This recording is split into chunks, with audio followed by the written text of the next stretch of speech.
guys, and welcome to Phoenix Athletics AU. Today we'll be talking about how to do a bicep curl. Our main muscle or our agonist will be our bicep brachii. Our secondary muscle or our synergist will be our brachialis and our brachioradialis. Some safety precautions. This exercise is generally recommended for most people, but if you have any arm injuries or experience pain during the motion, do not continue it.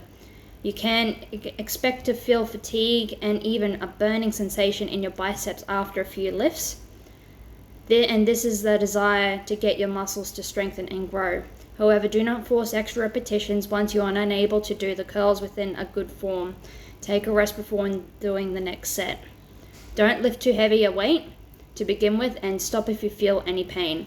Building big biceps is popular among men, but don't rush to get heavier weights before you're ready.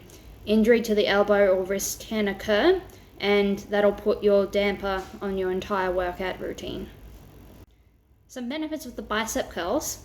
They work the muscles in the upper arm and also muscles in the lower arm in the brachialis and the brachioradialis. You use these muscles anytime you pick something up, which is common throughout daily life. During the arm curl, you build strength and learn to use your arm muscles correctly, bracing your core muscles. Some modifications or variation to the bicep curl include the standing position, the seated position, incline seated, and the concentration position with your elbows resting on the seated inner thigh. The barbell and cable machine are also used in a similar set of the curl exercises. You can use these variations to challenge your biceps in different ways. What not to do. Don't go too far. Don't pull the dumbbell so far back that the forearm moves beyond the vertical position. That is, don't have the dumbbell headed over your shoulder. Don't go too fast. Concentrate on good form. Rather than rapid execution, at least within your starting out, lift smoothly, slowly, feel the burn. An elbow position and motion. Your elbows should not move during a curl. They should be close to the side of your body, and only the proportion of your arm below your elbow should be moving. Using your shoulders or torso.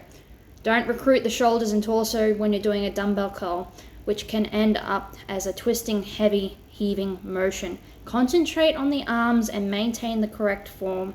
Choose lighter weights to reduce the repetition if this occurs. If you can find yourself swaying, brace yourself against the wall so you can become aware of the motion. You can also do this in a seated or kneeling position.